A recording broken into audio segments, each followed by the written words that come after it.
आज का विषय है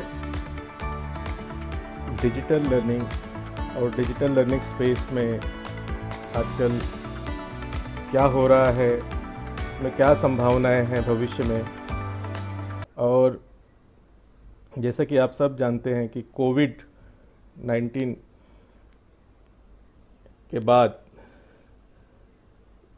काफ़ी सारा बदलाव आने वाला है।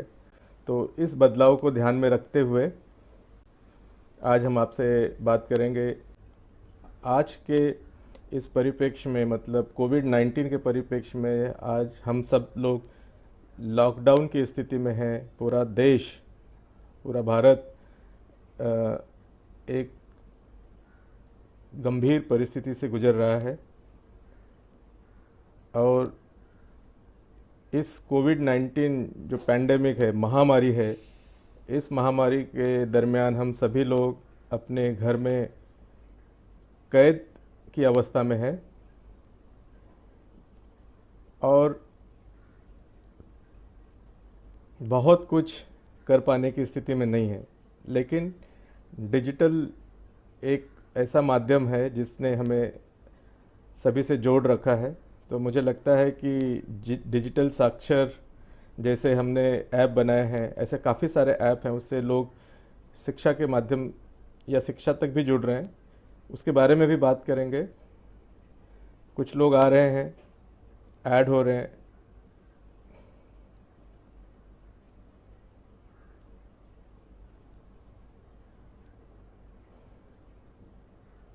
यहाँ पर मैं वर्षा सुतार को देख रहा हूँ, मृणाली डोग भी अभी अभी ज्वाइन हुई है। तो काफ़ी सारे लोग आ रहे हैं। आरती महाडिक, उन्होंने अभी अभी ज्वाइन किया है। पवन सोनी भी यहाँ पर ज्वाइन हुए हैं। पहले तो इसकी मैं रूपरेखा बता देता हूँ कि मैं क्या बात करूँगा। ओवरऑल डिजिटल लर्निंग की अवस्था भारत में क्या है, उसके बारे में कुछ बात करेंगे। फिर करंट जो ये पैंडेमिक है कोरोना 19, उसका इम्पैक्ट क्या हो सकता है हमारे शिक्षा के क्षेत्र में, उसके बारे में कुछ बात करेंगे। डिजिटल एजुकेशन का क्या इम्पोर्टेंस है, किस तरह से हम ये जो कोरोना के टाइम में हम कैसे उसको यूज़ कर सकते हैं और आगे बढ़ सकते हैं, उसके बारे में बात करेंगे। कुछ प्रथम इन्फोटेक फाउंडेशन के इनिशिएटिव्स के बारे में हम बात करेंगे कि हम क्या कर रहे हैं। हमारा एक्सपीरियंस हम आपके साथ ज़रूर शेयर करेंगे। गवर्नमेंट के क्या क्या इनिशिएटिव्स हैं, पैन इंडिया किस तरह से गवर्नमेंट इसको देखती है, या उन्होंने कोई पॉलिसी बनाई है क्या, तो उस बारे में बात करेंगे। अभी अभी योगेश धावरे जी ने यहाँ पर ऑनलाइन आए हैं, तो उनका भी स्वागत है। फिर डिजिटल एक्सेस के चैलेंजेस क्या हैं, उसके बारे में हम बात करेंगे। इसमें जो हमारे स्कूल्स हैं, उनके लिए, स्कूल और उसके साथ में स्कूल के जो टीचर्स होते हैं, उनके लिए क्या अपॉर्चुनिटी दिखती है आगे, या संधि जो हम कहते हैं, क्या कुछ बनता है। उसके बाद हम क्वेश्चन एंड आंसर सेशन भी करेंगे। मुझे लगता है कि काफ़ी सारे लोग ज्वाइन हो चुके हैं, देख रहे हैं। तो शुरुआत करते हैं।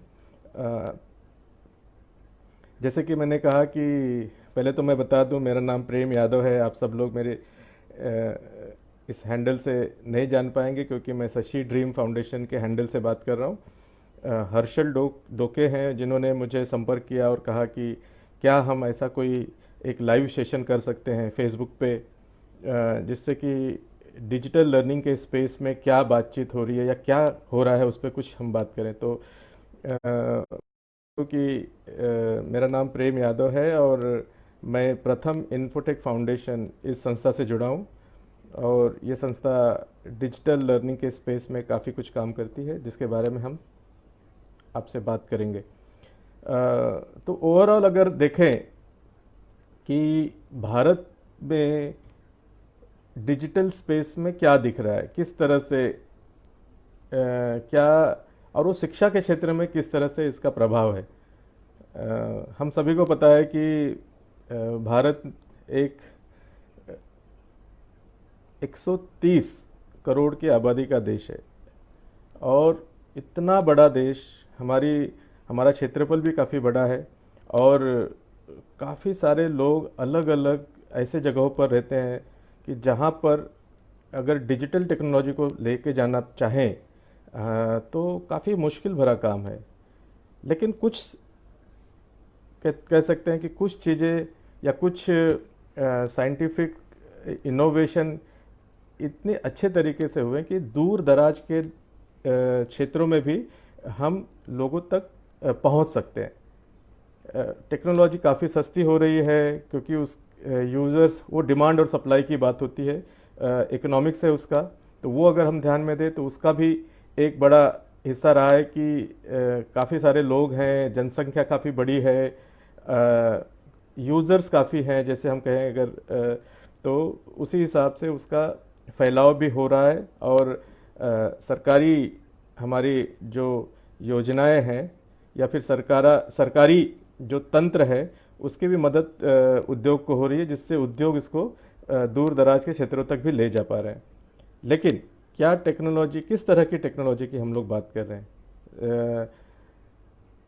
जैसे ही टेक्नोलॉजी की बात आती है सब पहले कंप्यूटर्स की बात करते थे कि कंप्यूटर्स, या नौकरी की बात आती है तब कंप्यूटर्स करते थे। तो अगर ये दोनों को जोड़े, नौकरी और टेक्नोलॉजी, कंप्यूटर, तो मुझे लगता है कि पहले जान ले कि क्या ये टेक्नोलॉजी या कंप्यूटर्स सारे जगह पहुँचे या नहीं पहुँचे पूरे भारत, और ये पहुँचे हैं मतलब कहाँ सीखा जा सकता है, क्या स्कूल लेवल पे है या कोचिंग क्लासेस है या कंप्यूटर सेंटर्स खुले हैं। तो बड़े अलग अलग एरियाज़ में काम हो रहे हैं इसमें। प्राथमिक स्कूल है या अपर प्राइमरी के स्कूल हैं, कंप्यूटर सेंटर्स जो प्राइवेट संस्थानों ने शुरू किए हैं, यूनिवर्सिटीज़ में जो काम शुरू हुआ है, तो ये सारे अगर देखें तो बड़े पैमाने पे कंप्यूटर्स को लेके समझने का काम हुआ है। आज हम सब जानते हैं कि पूरे दुनिया में कंप्यूटर्स या फिर इंफॉर्मेशन टेक्नोलॉजी जिसे हम कहते हैं उस क्षेत्र में या भारत एक तरह से महासत्ता के रूप में उभरा है। लेकिन उसके पीछे काफ़ी बड़ा काम है, लेकिन ये इस क्षेत्र में सबको समान संधि दे पाए हैं क्या? एज ए देश, एज ए भारत, पूरा देश अगर देखें तो क्या हम समान संधि दे पाए हैं क्या? तो मुझे लगता है कि एक नंबर हम देखें, मैं आपको शेयर करना चाहूँगा। जैसे कि भारत अगर पूरे देश की बात करें और स्कूलों की संख्या लें तो हमारे यहाँ पर 1.25 मिलियन, मतलब 12.5 लाख के आसपास स्कूलों का नंबर है। और इन 12.5 लाख स्कूलों में कुल मिला के एक 18 से 19% स्कूलों में कंप्यूटर की शिक्षा दी जाती है, कंप्यूटर के द्वारा या कंप्यूटर की शिक्षा दी जाती है। तो अगर 1 लाख स्कूल पकड़े तो 19,000, और 10 लाख पकड़े तो आप कैलकुलेशन कर सकते हैं, सभी आप लोग माहिर हैं। तो इस हिसाब से अगर देखें तो नंबर 20% के आसपास अगर देखें तो 2-2.25 लाख। लेकिन बाकी के स्कूल वहाँ क्या हो रहा है, किस तरह से, क्या सब स्कूलों में कंप्यूटर पहुँचाना चाहिए? ज़रूरी है? पता नहीं, सोचना चाहिए इस बारे में। लेकिन क्या इसका जो प्रभाव है, जहाँ पर हम कहते हैं कि इंफॉर्मेशन टेक्नोलॉजी काफ़ी बड़े पैमाने पे हम लोग पहुँचा पाएँ, तो क्या इन स्कूलों में से जो पढ़ के बाहर निकले हैं या हमारे जो प्राइवेट संस्थानों से बच्चे पढ़ के बाहर निकले, क्या उनका कंट्रीब्यूशन नहीं है इंफॉर्मेशन टेक्नोलॉजी के क्षेत्र में भारत को महासत्ता बनाने में? ज़रूर है। आप अगर ये सोचें कि सारे स्कूलों में कंप्यूटर लगा दिए जाएं या कंप्यूटर पहुंचा दिए जाएं, कंप्यूटर के द्वारा शिक्षा की जाए, तो क्या ये प्रभाव और बढ़ सकता है? तो मुझे लगता है कि ज़रूर बढ़ सकता है। क्या ये कंप्यूटर टीचर को रिप्लेस कर देंगे या बच्चे अपने आप सीखने लगेंगे? तो हम इस मत के नहीं हैं। टीचर की ज़रूरत ज़रूर है, लेकिन उनके काम का तरीका बदलेगा। वो एडॉप्शन की बात है, उस बात पे भी हम आगे बात करेंगे। जैसे मैंने कहा कि भारत में 18 से 20% स्कूलों में कंप्यूटर पहुंचा है। अगर हम थोड़ा डिटेलिंग करें तो कुछ स्टेट हैं जिनका मैं आपको बताऊंगा। जैसे अब दिल्ली स्टेट ले तो वहाँ पर सारे स्कूलों में कंप्यूटर आसपास, मतलब 80% के आसपास स्कूलों में कंप्यूटर पहुंच चुके हैं। उसके बाद केरला का नंबर आता है, उसके बाद महाराष्ट्र का नंबर आता है, और फिर धीरे धीरे अगर देखें तो हम जो सबसे 3 राज्य जो पीछे के उसमें है, उसमें यूपी, बिहार और वेस्ट बंगाल ये नंबर आते हैं। और ये नंबर काफ़ी कम है, मतलब 3%, 4%, 5% के तकरीबन है। और हम सब जानते हैं कि शायद ये केवल कंप्यूटर से सब बदलने वाला नहीं है, लेकिन कंप्यूटर एक महत्वपूर्ण रोल अदा कर सकता है टेक्नोलॉजी को फैलाने के लिए। और आज के क्षेत्र इसमें अगर बात करें कि कोरोना 19 जो ये पैंडेमिक फैला है, जो महामारी फैला है, अगर इसकी बात करते हैं तो एक बात क्लियर नज़र आती है कि टेक्नोलॉजी कितनी महत्वपूर्ण है सबको कनेक्ट करने के लिए। और हम सबको पता है कि भारत देश ऐसा है कि जहाँ पर बहुत सारे लोग, मतलब तकरीबन 50 करोड़ से भी ज़्यादा कनेक्शंस हैं कि जो मोबाइल फ़ोन यूज़ करते हैं डेली बेसिस पे। आप समझ सकते हैं कि कितना बड़ा नेटवर्क है। और इसका इंफ्रास्ट्रक्चर हमारे उद्योग जगत ने, सरकार ने तैयार किया है। अभी भी और भी लोगों तक पहुंचने की ज़रूरत है। सभी जगह पे ये ऐसे कहें कि कंप्यूटर जैसे हम नहीं पहुंचा पाए, उसी तरह से इंटरनेट भी नहीं पहुंच पाया, या फिर कनेक्टिविटी नहीं पहुंच पाई है, कनेक्टिविटी के साथ इंटरनेट भी नहीं पहुंचा है। लेकिन सबसे बड़ा एक नेटवर्क हमने देश में तैयार किया है कि जिसका उपयोग आज हम एक दूसरे से कनेक्ट करने के लिए कर रहे हैं। इस महामारी कोविड-19 के महामारी के दरमियान जितना हमने टेक्नोलॉजी को एक दूसरे से मिलने के लिए, एक दूसरे से बात करने के लिए, या फिर एक दूसरे से विचार का आदान प्रदान करने के लिए यूज़ किया है, उतना हमने पहले अपने पूरे ज़िंदगी में कभी नहीं किया होगा। क्योंकि सारा कुछ आजकल ये दिख रहा है कि मोबाइल फ़ोन और इंटरनेट, इससे हम एक दूसरे से मिल पा रहे हैं, एक दूसरे से बात कर पा रहे हैं, और हमारा काम भी हम उससे आजकल अगर देखें तो कर पा रहे हैं। तो ये एक पॉजिटिव साइन है। कोरोना 19 ने बहुत तकलीफ़ दी है पूरे देश को, पूरे देश का काम बंद कर दिया है। एक छोटा सा वायरस जो दिखता नहीं है और वो पूरा काम रुक जाए, इस तरह का एक प्रभाव डालता है हमारे ज़िंदगी पे। लेकिन इस दरमियान भी हमारे जो इंफ्रास्ट्रक्चर है टेक्नोलॉजी का, वो हमें किस तरह से मदद कर रहा है। तो मुझे लगता है कि शायद हमने इतना उसको पहले उपयोग नहीं किया था, लेकिन धीरे धीरे हम उस दिशा में बढ़ रहे हैं कि हम इसका उपयोग और ज़्यादा अपने ज़िंदगी से कर पाएँ। लेकिन क्या इसको हम जैसे रूटीन कामों के लिए यूज़ कर रहे हैं, या फिर हम अपने आप को मनोरंजन के लिए इसका उपयोग कर रहे हैं, क्या हम इसी तरह से शिक्षा में भी इसका उपयोग कर सकते हैं क्या? तो मेरे हिसाब से हम लोग ज़रूर इसका शिक्षा में उपयोग कर सकते हैं।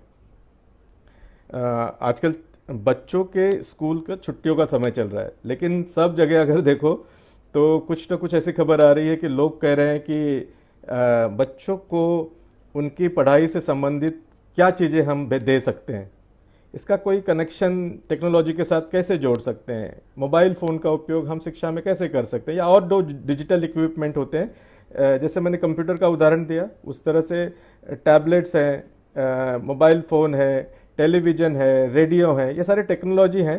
अगर इसको कैसे हम जोड़ सकते हैं, कुछ जगहों पर इसका उपयोग बहुत बड़े पैमाने पे हो रहा है। रेडियो अपने आप में एक सक्षम उदाहरण है कि जिस पे अगर आप कंटेंट देते हो तो ये दूर दराज के क्षेत्रों तक पहुंच सकता है। रेडियो सिग्नल हमारे देश में काफ़ी पुरानी टेक्नोलॉजी है, लेकिन काफ़ी विकसित है, सब जगहों तक पहुंचने में सक्षम है। टेलीविज़न का उपयोग भी किया जा सकता है, लेकिन मोबाइल फ़ोन आज इंटरनेट के साथ बहुत कनेक्ट हो गए हैं, तो उसका उपयोग कैसे कर सकते हैं। तो काफ़ी सारे लोगों ने शैक्षणिक ऐप तैयार किए हैं, लेकिन ऐप के अंदर जो होता है वो होता है कि कंटेंट, मतलब किस तरह का कंटेंट आप लोगों तक ले जाना चाहते हैं। तो शैक्षणिक कंटेंट ज़रूरी है, स्कूल में जो बच्चे पढ़ते हैं उसको लेके कंटेंट बनाना, उस तरह के कंटेंट को आप बच्चों तक पहुंचाना, कुछ उसमें प्रोजेक्ट को ऐड करना और उसे चलाना, ये मुझे लगता है कि ये सारा कुछ हो रहा है। लेकिन मुझे लगता है कि अगर ये छुट्टियों का समय है तो केवल पढ़ाई पढ़ाई ना करते हुए थोड़ा मज़ा भी होना चाहिए। तो बच्चों को अच्छे कुछ ऐसे खेल जो मोबाइल बेस्ड हों, टैबलेट बेस्ड हों, या आजकल टीवी को भी इंटरैक्टिव किया जा सकता है, तो उस तरह के कुछ खेल भी तैयार करने जरूरी होंगे जिससे बच्चों को ज़्यादा समय एंगेज किया जा सके और उसके साथ में बच्चों की जो पढ़ाई है उसके साथ भी जोड़ा जा सके। तो मुझे लगता है कि उदाहरण के तौर पर अगर हम कंप्यूटर्स बच्चों पे लेके जाते हैं, तो हमने एग्जाम्पल आपको मैं बताना चाहूँगा या उदाहरण मैं देना चाहूँगा कि हमने किस तरह से उसकी शुरुआत की थी। तो थोड़ा सा फ्लैशबैक में जाना चाहता हूँ। प्रथम इन्फोटेक फाउंडेशन जिसके लिए मैं काम करता हूँ, हम लोगों ने इसे 2004 में शुरू किया था, लेकिन इसका काम अगर देखें तो 1998 में असल तरीके से शुरू हुआ था। एक प्रोजेक्ट था प्रथम एजुकेशन फाउंडेशन, उसके द्वारा हम ये चला रहे थे। 1998 के अगस्त में हमने इसको शुरू किया था और ये प्रोजेक्ट धीरे धीरे 2 साल चला, फिर उसे आगे बढ़ाया गया। उस काम को बढ़ाते हुए हम एक चीज़ समझने की कोशिश कर रहे थे कि कंप्यूटर्स के द्वारा बच्चों को कैसे उनकी पढ़ाई में मदद किया जा सकता है, और दूसरी बात, एक्सेस अगर देते हैं तो क्या सही में बच्चों को उसका फ़ायदा होगा पढ़ाई में। और इस तरह से ये काम आगे बढ़ा और 2004 में इस काम को हम एक संस्थात्मक रूप देना चाहते थे। और 2004 में जो मेरे मित्र हैं राजेश ठोकले और हमारे सबके जो मार्गदर्शक हैं डॉक्टर माधव चौहान, इन दोनों की सहयोग से और हम तीनों ने मिलकर इस संस्था की स्थापना की। और आज इसका 3 उद्देश्य है इस संस्था का। पहला उद्देश्य ये है कि हम एक्सेस का जो मुद्दा मैंने बताया, क्या वो क्रिएट कर सकते हैं कि एक डिवाइड तैयार हो रहा है। अगर जो टेक्नोलॉजी आगे जा रही है या नया टेक्नोलॉजी जो आ रहा है वो लोगों तक कैसे पहुंचाया जाए। अगर वो नहीं मिलता है तो काफ़ी सारे लोग ऐसे हैं कि जो पीछे रह जाएंगे या छूट जाएंगे। तो वहाँ पर हम कैसे इन लोगों को सम्मिलित कर सकते हैं, उसलिए हमने कुछ काम शुरू किया है। दूसरा जो काम है कि इसको शिक्षा में कैसे उपयोग कर सकते हैं, adoption of technology in education जो हम कहते हैं। ये बहुत इम्पॉर्टेंट है क्योंकि अगर लोगों तक केवल एक्सेस से काम नहीं होगा, एक्सेस के साथ में उसकी शिक्षा प्रणाली तैयार करनी होगी जो लोगों तक पहुंच सके। और तीसरी बात है कि जो हमेशा मैं जिसका बहुत पक्षधर रहा हूँ कि हमारा देश युवाओं का देश है। 45% से ज़्यादा युवा हमारे देश में हैं और ये बहुत महत्वपूर्ण हो जाता है कि उनकी जो शक्ति है, अगर उस शक्ति को हम अच्छी तरह से चैनलाइज करें या उसका उपयोग करके हम रचनात्मक काम में लाए तो काफ़ी बड़ा काम खड़ा हो सकता है। लेकिन उसके लिए उन्हें पहले तैयार करना होगा, उनको उस प्रकार की शिक्षा देनी होगी और उनके जो क्या कहेंगे एनर्जी का सही इस्तेमाल करना होगा। तो उस तरह का काम भी हमने शुरू किया है जिसमें हम उनको कुछ ट्रेनिंग देते हैं। आजकल 21st सेंचुरी स्किल जो कहा जाता है वो काफ़ी इम्पॉर्टेंट है। दुनिया बदल रही है, इस बदलते हुए दुनिया में नए तरह के कौशल की ज़रूरत होगी और उस तरह के कौशल अगर आपके पास नहीं है तो आप शायद पीछे रह जाएंगे। तो उस तरह का काम, तो ये 3 जो महत्वपूर्ण ऑब्जेक्टिव्स हैं, महत्वपूर्ण काम है, इसको लेके हम आगे बढ़ रहे हैं। तो जो मैं बताने की कोशिश कर रहा हूँ कि प्रथम इन्फोटेक फाउंडेशन और टेक्नोलॉजी, इसका क्या संबंध है। तो जैसे मैंने कहा कि सिंपल जो चीज़ें हैं कि लोगों तक टेक्नोलॉजी का जो एक कहेंगे कि एक तरह से लाभ कैसे पहुंचाया जा सकता है और क्या कोई ऐसा माहौल हम तैयार कर सकते हैं या कोई ऐसा काम हम कर सकते हैं कि जिससे कि हम काफ़ी सारे लोगों तक पहुंच सके। तो ये एक माध्यम हमने चुना और इसके द्वारा अगर आप देखें तो आज हम काफ़ी सारे स्कूलों में काम कर रहे हैं। तकरीबन 2000 या 2200 स्कूलों में हम सीधे तौर से काम करते हैं। 7 लाख बच्चों तक हम डायरेक्ट उनको डे टू डे बेसिस पे पहुंच रहे हैं और स्कूल में ये हम बच्चों को कंप्यूटर सेंटर के द्वारा बच्चों को शिक्षा पहुंचाने का काम करते हैं। लेकिन उसके साथ में कुछ दिन पहले हमने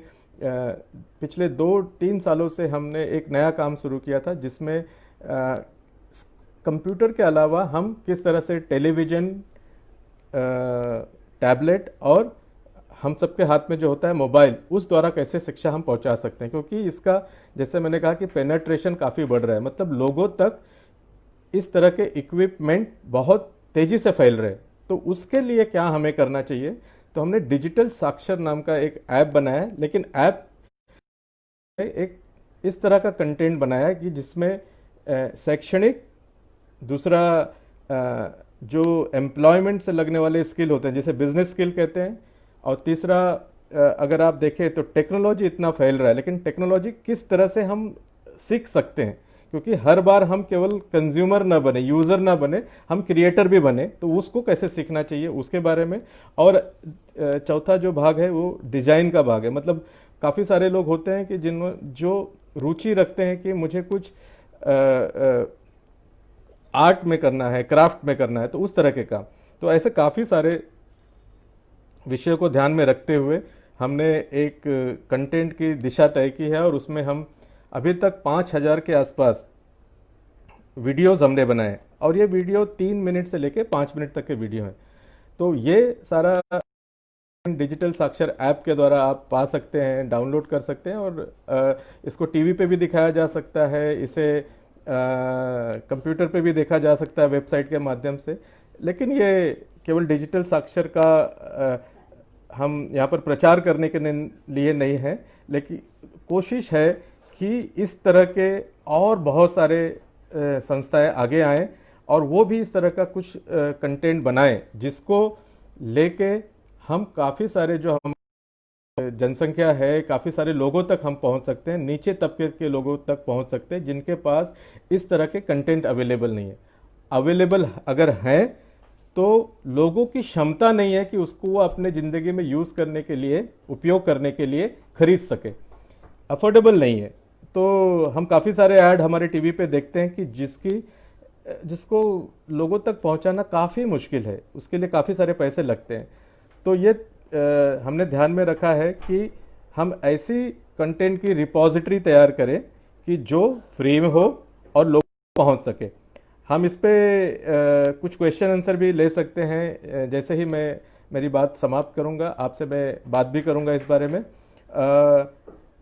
अगर देखें, दूसरे मुद्दे पे आए कि गवर्नमेंट के कोई इनिशिएटिव्स हैं क्या डिजिटल एजुकेशन के क्षेत्र में, तो हम सबको पता है कल पीएम ई विद्या के बारे में घोषणा हुई है, आप सभी ने देखा होगा। हमारी वित्त मंत्री निर्मला सीतारमण जी ने इसके बारे में कल काफ़ी सारे चैनल्स पे ये दिखा रहे थे। उन्होंने घोषणा की है कि इसका उद्घाटन हुआ है, और काफ़ी जल्दी एक दीक्षा ऐप है जो सेंट्रल गवर्नमेंट के द्वारा बनाया गया है, एमएचआरडी ने उसे तैयार किया। ये आज नहीं बना है कि पिछले काफ़ी दिनों से इस पे काम हो रहा था, और उसे one nation one digital platform, इस योजना के तहत सबको समर्पित किया गया है।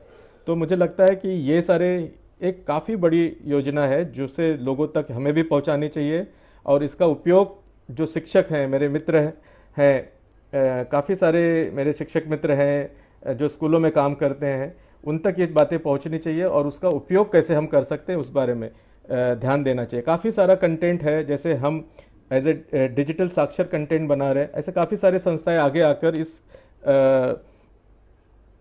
दीक्षा ऐप में कंटेंट दे रहे हैं, और उसका उपयोग बच्चों तक पहुंचे, इसकी अपेक्षा करते हैं। दूसरी बात है कि सरकार, काफ़ी सारे स्टेट गवर्नमेंट भी इसमें कुछ काम कर रही है कि जिससे उस दीक्षा ऐप में कंटेंट पहुंचे।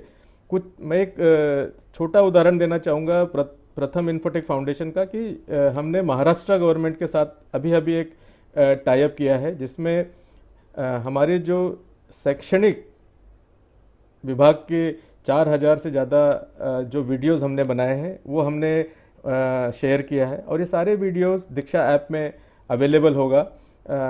हर क्लास का, एक कक्षा 1 से लेकर कक्षा 10 तक। अभी ये महाराष्ट्र गवर्नमेंट के सिलेबस के बेस पे बना है, लेकिन हम इसको धीरे धीरे करके और भी लोगों के साथ मिलके इसको हमारी योजना है बनाने की।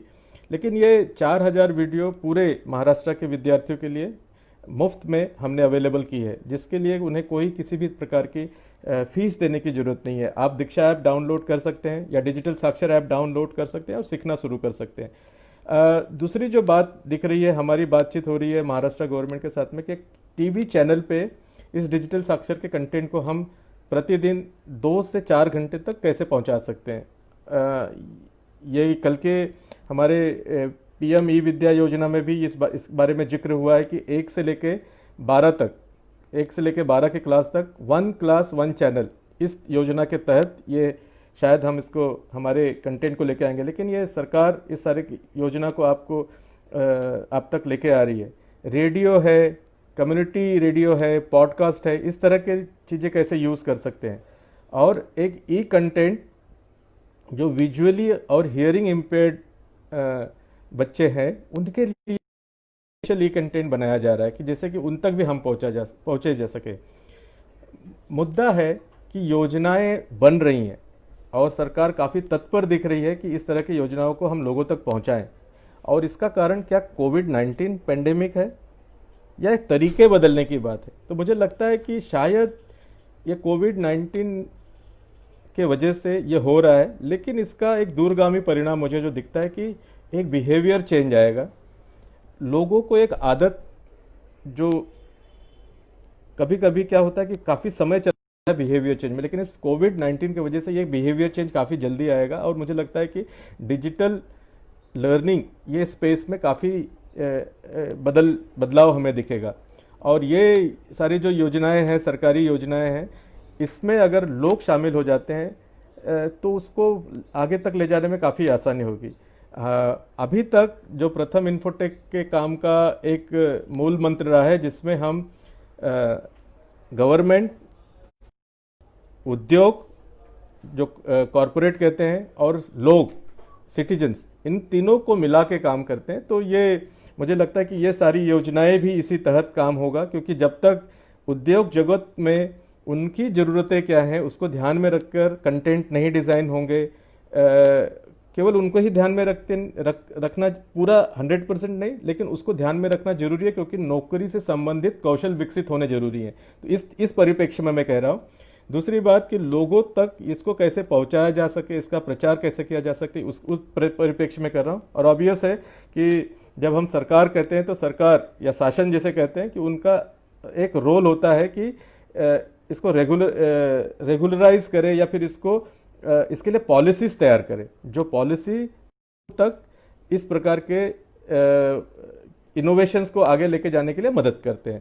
तो वो एक काफ़ी महत्वपूर्ण है। तो मुझे लगता है कि काफ़ी सारे बदलाव शासन जो हमारा तंत्र है उस पर भी दिख रहा है और वो काफ़ी तत्पर दिख रहे हैं। लेकिन एक जो मुझे शंका हमेशा लगती है कि ये केवल फाइलों में ना रह जाए, लोगों तक पहुंचाने के लिए हमें इसे, हम जैसे लोगों को और आगे आना होगा, हमें इसे समझना होगा और फिर हमें उस जाने में शासन को मदद करनी होगी। तो ये बात है। इसमें डिजिटल लर्निंग के जो चैलेंजेस जो मुझे लगते हैं उस बारे में मैं थोड़ा सा बात करना चाहूँगा कि एक तो एक्सेस का चैलेंज है, जहाँ तक इक्विपमेंट नहीं पहुँचे हैं वो इक्विपमेंट पहुँचाने होंगे। इंफ्रास्ट्रक्चर काफ़ी काम हुआ है, लेकिन और काम करने की उसमें ज़रूरत है। दूर दराज के गाँव में या कभी कभी शहरों में भी हमें नेटवर्क के इश्यूज होते हैं, पता है, हमें सब जानते हैं। तो उसको कैसे हम अच्छा कर सकते हैं, इस बारे में हमें सोचना जरूरी है। और तीसरी बात जो सबसे इम्पोर्टेंट बात है कि अच्छा कंटेंट जो लोगों को एंगेज कर सके। जरूरी नहीं है किताबों को केवल डिजिटल फॉर्म में कर दो, उसे उसी तरह से पढ़ दो और उस कंटेंट को आप लेके जाओ आगे। तो ये काफ़ी मुश्किल वाला काम है कि अच्छे तरह से एंगेज करने के लिए बच्चों को या फिर युवकों को क्या हम अच्छा कंटेंट बना सकते हैं, क्या इसकी जवाबदारी हम ले सकते हैं। महत्वपूर्ण मुझे लगता है कि ये चैलेंजेस हैं जिसे हमें ओवरकम करना होगा, काफ़ी जल्दी से ओवरकम करना होगा, क्योंकि डिमांड काफ़ी बढ़ने वाली है इस देश, खाली हमारे देश में नहीं, बाहर भी इसकी डिमांड बढ़ने वाली है। अभी हमने इसको टेस्ट करने के लिए कि क्या डिमांड है, एक छोटा सा प्रयोग हमने किया। एक वॉच लर्न एंड ग्रो नाम की एक संकल्पना, हम कह सकते हैं इसे कैंपेन के रूप में हमने प्रथम इन्फोटेक ने अभी अभी शुरू की थी। आइडिया यह है कि 2 महीने में 2 लाख लोगों तक पहुंच सकते हैं क्या, और एक वीक के ऐसे 6-7 छोटे क्रैश कोर्स हमने तैयार किए हैं, जिसमें 3 से 5 उम्र के लिए, 6 से 10 उम्र के लिए, 11 से 18 उम्र के लिए और 18 से 50 उम्र के लिए अलग अलग कोर्सेस हमने तैयार किए हैं। अब ये कोर्सेस एक हिसाब से देखो तो वापस से उसे में लोगों को बांधने की कोशिश है क्या? नहीं। तो इसमें एक फाउंडेशनल चीज़ें हैं कि अगर आप ये सीख लेते हो तो अपने आप से आपको सीखने का अगला मौका मिल सकता है।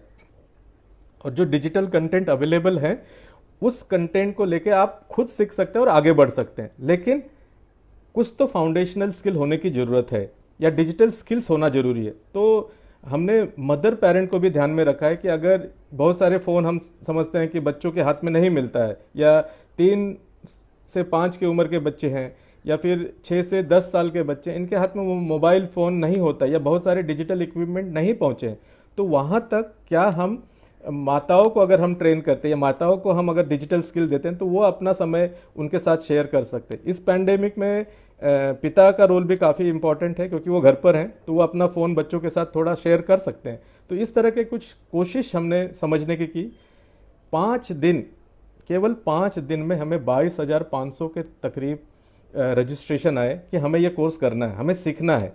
ऑब्वियस है कि ये प्रथम के कार्यकर्ता, प्रथम इन्फोटेक के कार्यकर्ताओं का काफ़ी इसमें सहयोग था, जो आगे लेके जा रहे थे, लोगों से पूछ रहे थे कि आपको इस तरह से, वो अपने नेटवर्क में बात कर रहे थे, तो काफ़ी सारा नंबर आया। एक बैच 6 दिन की पिछले शनिवार को ख़त्म हुई है, आज सोमवार है, आज से हम दूसरी बैच शुरू कर रहे हैं और उसके लिए भी 22,500 के आसपास रजिस्ट्रेशन हमारे पास हैं।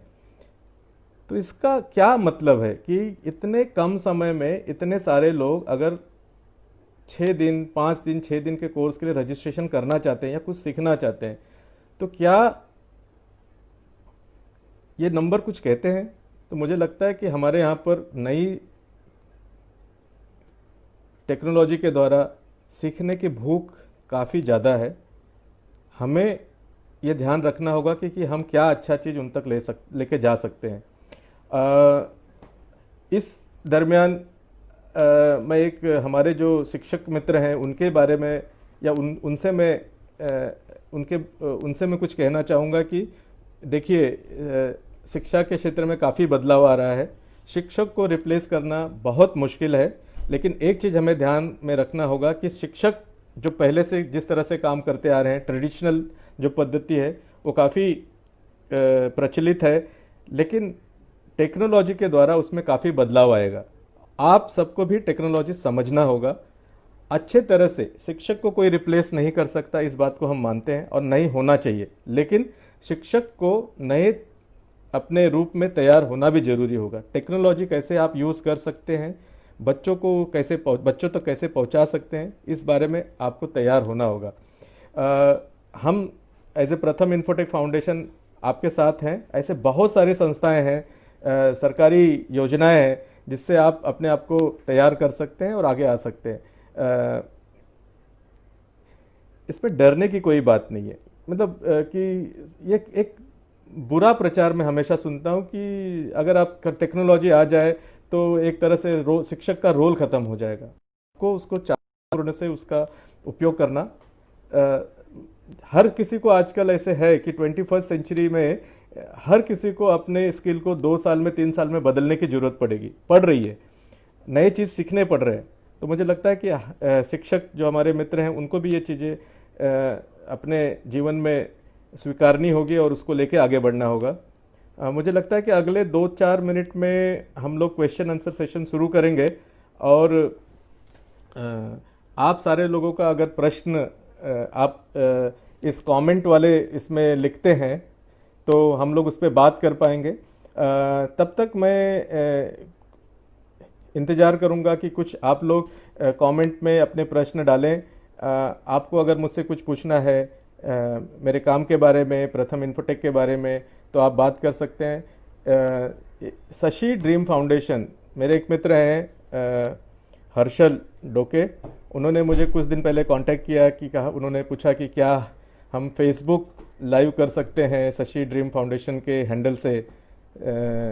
तो मैंने उन्हें बिना हाँ तो कर दिया, लेकिन समय हम लोगों ने नहीं तय किया था, तो आज का समय फिर हम लोगों ने म्यूचुअली तय किया और ये आज आपके सामने में हूँ। तो आप लोग कमेंट में अपने प्रश्न डाल सकते हैं, तो फिर उस पर हम बात कर सकते हैं।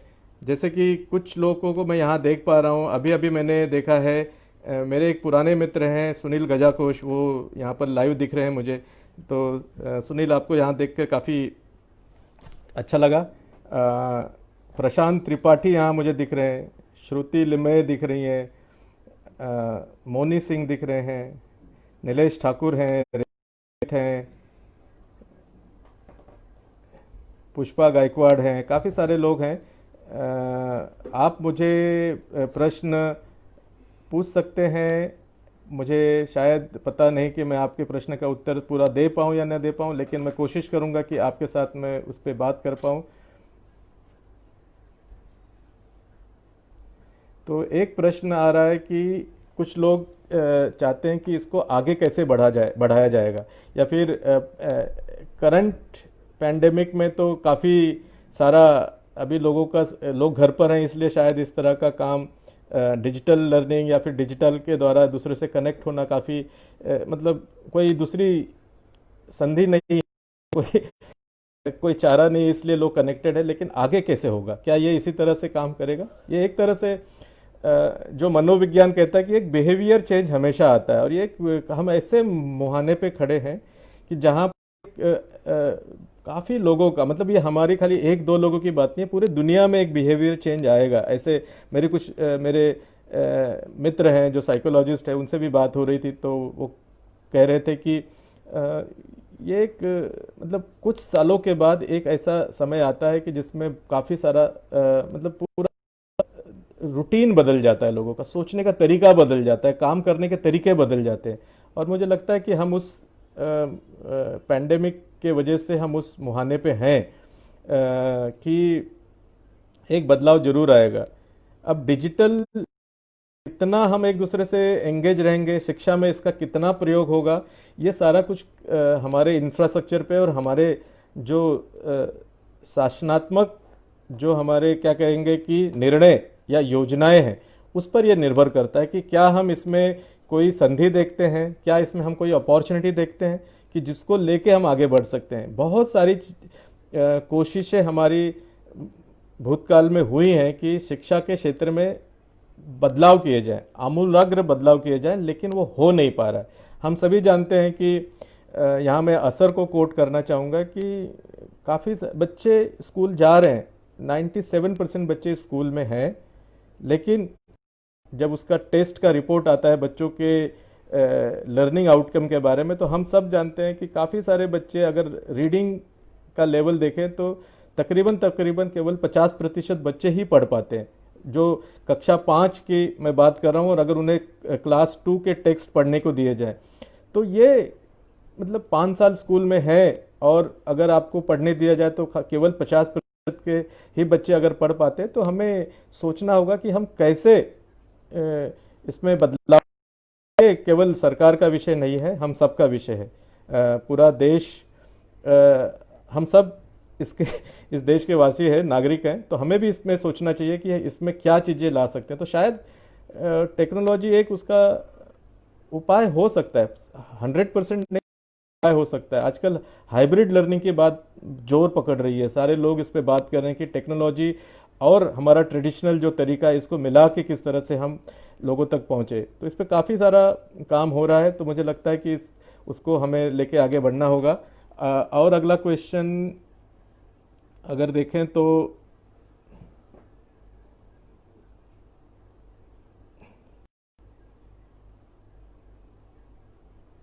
एक क्वेश्चन किसी ने पूछा है कि आपका डिजिटल साक्षर ऐप क्या ये फ्री में है, और अगर ये फ्री में है तो क्या हम इसे हमारे मोबाइल पे डाउनलोड कर सकते हैं? ये जैसे मैंने पहले भी कहा कि डिजिटल साक्षर ऐप ये हमारा ही नहीं है, काफ़ी सारे लोग, मतलब प्रथम इन्फोटेक फाउंडेशन ने इसे बनाया है, अब हमने इसे समर्पित कर दिया है लोगों के लिए। तो आप सभी लोग इसे डाउनलोड कर सकते हैं, ये फ्री है, इसमें चार्जेस नहीं है, इसका कंटेंट फ्री है। या आगे भविष्य में भी कोई इसमें योजना नहीं है कि आपको इसके लिए फीस देनी होगी। तो डिजिटल कंटेंट पूरे भारत के लिए हमने समर्पित किया है, ये 100% फ्री रहेगा आगे भी। आप इसे डाउनलोड करके इसका उपयोग कर सकते हैं। यहाँ ओम प्रकाश जी पूछ रहे हैं, what is your life goal in reference of प्रथम इन्फोटेक फाउंडेशन। हमारा एक ही सपना है कि जैसे मैंने बताया कि डिजिटल डिवाइड जो भारत में है ये दूर होना चाहिए। तो गरीबी और अमीरी की जो रेखा है ये कहीं ख़त्म होनी चाहिए। जो इक्विटेबल सोसाइटी की हम बात करते हैं कि सबको समान संधि मिले, सब अपने जीवन में सेम तरीके से प्रगति कर सके, उसके लिए उनको संधि मिले। ये एक समाज में हम जब आजकल ये पैंडेमिक की वजह से जब देखते हैं कि बहुत सारे जो राष्ट्र निर्माण के जो लोग हैं जिन्हें हम मजदूर कहते हैं, जब ये पैदल चलकर एक राज्य से दूसरे राज्य अपने घर की तरफ जाते हैं तो ये देख के काफ़ी तकलीफ होती है। ये ना हो, भविष्य में इस तरह के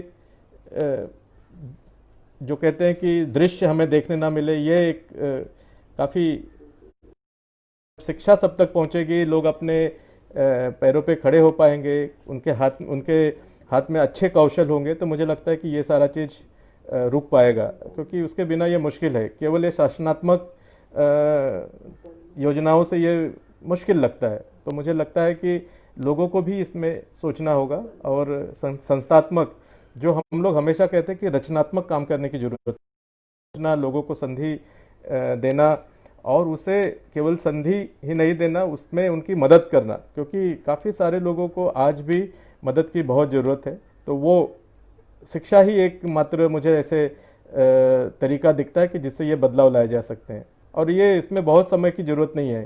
काफ़ी सारे लोग हमारे देश में अच्छा काम कर रहे हैं, सबको इकट्ठा होने की ज़रूरत है और इस तरह के काम को आगे ले जाना चाहिए। यहाँ पर हर्षल डोके हैं, वो पूछ रहे हैं कि how digital learning will help youth in rural areas.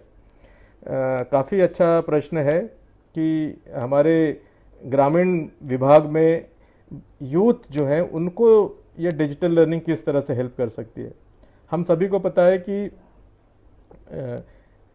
सीखना और सिखाना डिजिटल लर्निंग काफ़ी आसान हो रहा है। सिखाना, क्योंकि जूम मैं कल भी मेरे एक फेसबुक लाइव के सेशन में कह रहा था कि आजकल लोग इतना यूज़ कर रहे हैं कि जूम के सर्वर क्रैश होने लगे। और उन्होंने काफ़ी, अगर आप देखो तो जूम के लॉगिन करते समय काफ़ी सारे लोग लॉगिन ही नहीं हो पा रहे, और ये लोगों को पता नहीं है। ये टेक्नोलॉजी इतना ज़्यादा दबाव आ गया है उस पर कि सभी लोगों तक वो पहुंचना मुश्किल हो रहा है। तो ये डिमांड है, और सप्लाई की जो बात हम लोग करते हैं कि ये काफ़ी बढ़ेगा, और जूम कहीं से भी यूज़ हो सकता है, ग्रामीण भाग हो, शहरी भाग हो। टेक्नोलॉजी कोई केवल होना चाहिए। तो मुझे लगता है कि एक इंटरनेट और जूम जैसे, खाली जूम का मैं प्रचार नहीं कर रहा हूँ, ऐसे बहुत सारे हैं। मीट ऐप है और काफ़ी सारे ऐप हैं, स्काइप है, और ये सारे कम से कम फ्री हैं, कोई आपको चार्जेस नहीं देने पड़ रहे हैं, कम समय के लिए ही, लेकिन वो फ्री तो हैं। मतलब शायद 2 घंटे 5 घंटे नहीं यूज़ कर सकते, लेकिन आप 50 मिनट 40 मिनट तो यूज़ कर सकते हैं। तो मुझे लगता है कि उसका उपयोग करना चाहिए सिखाने, जो शिक्षा लेके जाना चाहते हैं, और दूसरी तरह से जो सीखना चाहते हैं। ऐसे बहुत सारे कोर्सेस अवेलेबल है। अभी कुछ दिन पहले एक व्हाट्सएप में देखा कि हार्वर्ड यूनिवर्सिटी ने अपने सारे ज्ञान के भंडार खोल दिए हैं। आप रजिस्टर करिए और आप हार्वर्ड के कोर्सेस अपने घर से फ्री में सीख सकते हैं। अब ये मुश्किल है कि कितने सारे लोग उस पर जाएंगे, करेंगे, क्योंकि उसके लिए बेसिक फाउंडेशन स्किल की ज़रूरत होती है। अगर बेसिक फाउंडेशन स्किल नहीं है तो क्या हम इस तरह के काम मतलब इस तरह की शिक्षा ले पाएंगे। तो मुझे लगता है कि पहले हमें फाउंडेशंस तैयार करने होंगे, और धीरे धीरे हमें ऊपर की तरफ बढ़ना होगा। और वो फाउंडेशन स्किल के लिए वो काफ़ी सारे लोगों ने काम किया है। प्रथम जो संस्था है वो काम करती है। ऐसे हजारों संस्थाएं हैं कि जो फाउंडेशनल स्किल के लिए सोच रहे हैं। कल जो हमारी ये पीएम ई विद्या की घोषणा हुई है, उसमें ये फाउंडेशनल स्किल रीडिंग, राइटिंग और अरिथमेटिक, इसके बारे में भी बात हुई है। तो उसको हमें ध्यान में रखना होगा कि ये चीज़ें हम कैसे आगे ले जा सकते हैं। यूथ के पर्टिकुलर में अगर बात करें तो काफ़ी सारे कौशल, मतलब skill based education online available होंगे, उसको उन्हें आगे बढ़ना होगा। कभी कभी ऐसे होता है कि उनके इलाके में उस तरह के रोजगार उपलब्ध नहीं है, तो थोड़ा माइग्रेट होना होगा। लेकिन आजकल माइग्रेशन को लेके चिंता दिखती है। हम पूरे शहर में ऐसे किस तरह से हम ये माइग्रेटेड जो लोग हैं उनका मतलब विश्वास कम हुआ है हमारे शहरी लोगों के ऊपर। तो मुझे लगता है कि वहाँ पर थोड़ा समय लगेगा, लेकिन इस विश्वास को बढ़ाने की कोशिश करनी होगी दोनों तरफ से। उद्योग और जो जिन्हें हम सो कॉल्ड मजदूर कहते हैं, ये दोनों को इकट्ठा आना होगा। या स्किल तैयार करने के साथ में जो एम्पैथी की बात करते हैं उसके बारे में हमें सोचना जरूरी है। एक अजय जी पूछ रहे हैं, ऐसे स्टूडेंट जो अपना एजुकेशन कंप्लीट नहीं कर पाए, जैसे कि सेकेंडरी लेवल या हायर सेकेंडरी लेवल के बाद स्कूल छोड़ना पड़ा है, तो उन्हें वापस एजुकेशन के फ्लो में वापस लाने के लिए क्या किया जा सकता है या क्या करना चाहिए। काफ़ी सारे योजनाएं, आपने शायद ओपन स्कूल इसके बारे में पढ़ा होगा।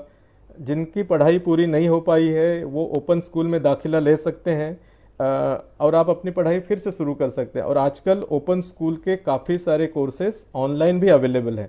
मैं ज़रूरी नहीं है कि ऑनलाइन ही आपको करना है। अगर आपको मदद चाहिए तो ये ओपन स्कूल के काफ़ी सारे सेंटर्स हैं जहां पर आप पार्ट टाइम जाके अपनी पढ़ाई पूरी कर सकते हैं। आप कक्षा 10 में एडमिशन ले सकते हैं, कक्षा 5 में एडमिशन ले सकते हैं, बीच में कक्षा 8 में एडमिशन ले सकते हैं और अपनी पढ़ाई पूरी कर सकते हैं। और उसके लिए बहुत सारे ऑनलाइन कोर्सेज तो हैं, ऑफलाइन मदद भी है। तो मतलब आज अगर डिजिटल लर्निंग की बात हम लोग कर रहे हैं तो इसका मतलब ये नहीं है कि ऑफलाइन शिक्षा खत्म हो जाएगी। ऑफलाइन शिक्षा का महत्व उतना ही है जितना कि हम ऑनलाइन की बात कर रहे हैं। तो मुझे लगता है कि आपके आसपास आप इसको ढूंढिए, ओपन स्कूल कहाँ पर है। अगर आपको कोई मदद चाहिए तो प्रथम को आप कांटेक्ट कीजिए, हम आपको बताएंगे कि कहाँ से आप कर सकते हैं। प्रदीप कुमार हैं जो पूछ रहे हैं, how we can digitally literate to under privilege community people in pan India, please explain your strategy. पूरे भारत की जवाबदारी भारत सरकार की है प्रदीप जी, लेकिन हम कुछ ऐसे इनोवेटिव प्लान जरूर बना सकते हैं और जिसको पूरे भारत भर फैलाया जा सकता है। एक सिंपल चीज़ें हैं कि अगर डिजिटल लिटरेसी कहें तो इसमें डिजिटल स्किल की ज़रूरत होती है। अगर डिजिटल स्किल क्या होते हैं इसको समझने की कोशिश करना चाहिए। आसानी से हमें कोई भी इक्विपमेंट यूज़ करना आना चाहिए, हमें ऑनलाइन इंटरनेट सर्च करना आना चाहिए, हमें किसी को अपना चिट्ठी भेजना, जैसे ईमेल कहते हैं, ईमेल का यूज़ करना आना चाहिए। ई कॉमर्स के जो सारे चीज़ें होते हैं, हमें कोई चीज़ खरीदना है, हमें कोई चीज़ बेचना है, ये सारी चीज़ हमें करना आना चाहिए। या हमारे डे टू डे लाइफ में बिजली, पानी या फिर टेलीफोन के बिल पे करना है, रिचार्ज करना है, तो ये घर बैठे हमें करना आना चाहिए। सब छोटे छोटे स्किल्स हैं, सभी नहीं कर पाते हैं। अगर ये चीज़ें पहले हम सीखें, और इसको सीखने के काफ़ी आसान तरीके हैं। मैं खाली डिजिटल साक्षर को बार बार कोट नहीं करना चाहूँगा। बहुत सारे लोग हैं जिन्होंने इसके वीडियोस, छोटे छोटे वीडियोस बनाए, 2 मिनट 3 मिनट के रीजनल लैंग्वेज के वीडियोस हैं। अगर आप इसे देखें तो भी आप सीख सकते हैं। डिजिटल साक्षर ने तो काफ़ी सारे वीडियोस इस पे बनाए हैं, आप उसको यूज़ कर सकते हैं, खुद सीख सकते हैं। आपको अगर मदद चाहिए तो प्रथम इन्फोटेक के काफ़ी सारे छोटे छोटे कोर्सेज चलते हैं, उसमें आप एडमिशन ले सकते हैं। कोशिश इसमें यह करनी चाहिए कि ये खाली सरकारी योजनाएं न रह जाएं, लोगों को आगे आना होगा, उनको समझना होगा कि क्या मैं डे टू डे बेसिस पे ये सारी चीज़ यूज़ कर पाऊंगा। जो एक प्रश्न इसमें रह जाता है कि अगर ये मैं मेरे प्रोफेशनल लाइफ में यूज़ करता हूँ, मेरी रोजगार के लिए मैं यूज़ करता हूँ, तब इसका उपयोग काफ़ी बढ़ जाता है। केवल मैं मतलब व्यवहारिक उपयोग मेरे पर्सनल लाइफ के लिए मैं करता हूँ तो शायद डिजिटल स्किल का उतना महत्व नहीं दिखता है मुझे।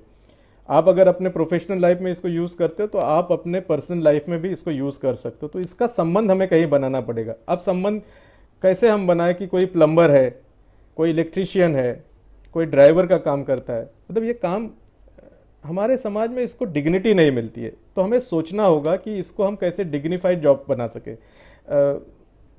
जबकि इनके बिना बहुत सारे काम हमारे हो ही नहीं सकते हैं। ऐसे बहुत सारे लोग हैं कि जो अपना काफ़ी महत्वपूर्ण रोल अदा करते हैं और हम उनको भूल जाते हैं, और उसके अलावा हम ऐसे लोगों के लिए चीज़ें बनाने लगते हैं कि जो अपने आप कर सकते हैं, सीख सकते हैं। मैं सीखने की बात कर रहा हूँ। तो मुझे लगता है कि बहुत बड़ा पॉपुलेशन हमारा है कि जिनके रोजगार को डिग्निटी मिले, और उसके साथ अगर हम डिजिटल स्किल को जोड़ देते हैं, या उल्टा मैं कहूँगा कि अगर वो डिजिटल स्किल को अपने आप में जीवन में स्वीकार करते हैं तो उनकी डिग्निटी अपने आप बढ़ने के चांसेस बढ़ जाते हैं। तो मुझे लगता है कि अगर कोई प्लम्बर अपने आप को व्हाट्सएप पे अवेलेबल कर दे, अपनी एक वेबसाइट बना ले, तो समाज भी उसको अलग तरीके से देखेगा। तो मुझे इस तरह के काम करने काफ़ी ज़रूरी है, और ये सीखना आसान है। प्रदीप, मुझे लगता है कि आपके प्रश्न का उत्तर मैं दे पाया हूँगा। अगला एक प्रश्न आ रहा है कि सर, कोई कृष्णा जी हैं, Krishna Mishra, digital learning is based through offline learning, और पता नहीं क्या पूछना चाहते हैं, it is good way to learning, मतलब वो शायद पूछ रहे हैं कि क्या ऑफलाइन लर्निंग ठीक है या डिजिटल लर्निंग बेस्ट है। तो देखिए, मैं ये नहीं कहता हूँ कि ऑफलाइन लर्निंग ख़त्म होने वाला है। ये काफ़ी दिनों तक जो ट्रेडिशनल हमारा तरीका है ये तुरंत नहीं बदलेगा, लेकिन धीरे धीरे इसमें बदलाव आ रहा है। उसके साथ में हमें ऑनलाइन लर्निंग के तरीके सीखने होंगे। मैं कुछ दिन पहले एक वेबिनार में था जहां मैं सुन रहा था कि क्या केवल सर्टिफिकेशन ही इम्पोर्टेंट रहेगा आगे, कि किसी बड़े नाम के, मैं नाम नहीं कोट करना चाहूँगा, कि अगर कोई बड़ी यूनिवर्सिटी है उसके नाम के सर्टिफिकेट के लिए हमें हजारों या लाखों रुपए देने जरूरी हैं। जो स्किल आप फ्री में सीख सकते हैं ऑनलाइन, आजकल अवेलेबल हैं, काफ़ी सारे कोर्सेस अवेलेबल हैं जो फ्री हैं, लेकिन सर्टिफिकेट शायद नहीं मिलेंगे। मुझे लगता है कि समाज में एक बदलाव आ रहा है, और ये मैं जिस क्षेत्र से जुड़ा हूँ, टेक्नोलॉजी, इंफॉर्मेशन टेक्नोलॉजी, उसमें एक बदलाव मैं देख रहा हूँ कि अब बड़े कॉलेजेस में ही आप पढ़ेंगे तो आपको नौकरी लगेगी, ऐसा नहीं है। आपके स्किल की टेस्ट के तरीके बदल रहे हैं, लोग टेस्ट करेंगे और आपको जॉब मिलेगी। तो ये शायद आपके पास अगर बड़े सर्टिफिकेट नहीं है, बड़े कॉलेज के सर्टिफिकेट नहीं है, तो भी आपको जॉब नहीं मिलेगी, ऐसा नहीं होगा भविष्य में। आपके स्किल को टेस्ट करने के तरीके बनाए जा रहे हैं, और उससे मुझे लगता है कि एक बड़ा बदलाव आएगा। कि और मेरे मित्र यहाँ पर एक सुनील गजाकोश जी हैं, जो मैं कुछ समय पहले उन्हें देख रहा था। तो सुनील एक मेरे लिए एक बहुत बड़ा एग्जाम्पल है, उदाहरण है सबके लिए, कि बीच में ही उन्होंने पढ़ाई छोड़ दी और फिर उसके बाद वो एक कंपनी के सीईओ भी बने। ऐसे काफ़ी सारे उदाहरण हैं, लेकिन ये अपवाद हो सकते हैं, लेकिन ये बढ़ने वाला है। इस तरह के उदाहरण काफ़ी सामने आएंगे आगे भविष्य में। एक मैं समअप करना चाहूँगा अपने डिजिटल लर्निंग के इस सेशन का, जिसमें दो चीज़ें जो मुझे लगती हैं कि आगे भविष्य में बहुत इम्पोर्टेंट होंगी, कि जो बिहेवियर चेंज इस कोविड-19 के आ रहा है उससे हम दूर नहीं जा सकते हैं। उसमें हम कैसे सहभाग लें और अपने आप को किस तरह से तैयार करें, इसके लिए हमें सोचना होगा। और दूसरी बात है कि टेक्नोलॉजी, इसका प्रसार काफ़ी बड़े पैमाने पे होने वाला है। अगर हम उसको सीखते हैं, समझते हैं, कोई कठिन काम नहीं है, आसान है, तो आगे बढ़ने में हमें आसानी होगी। मतलब हम जो चीज़, ऐसे कहते हैं कि जो चीज़ चाहें उसे पा सकते हैं, ऐसे कहा जाता है, लेकिन उसके लिए कोशिश करना ज़रूरी होता है। तो मुझे लगता है कि हम सबको एक कोशिश करना ज़रूरी है। और आप लोग जो देख रहे हैं, सबको मैं ये कहना चाहूँगा कि कोशिश जारी रखिए, नई चीज़ सीखते रहिए और आगे बढ़ते रहिए। तो जैसे हम कहते हैं वॉच, लर्न और ग्रो, ये हमारा डिजिटल साक्षर का एक कह सकते हैं कि हमने उसका ब्रीद वाक्य बनाया है। तो आप लोग भी देखते रहें आपके आसपास क्या हो रहा है, सीखते रहें और अपने आप को ग्रो करते रहें। धन्यवाद।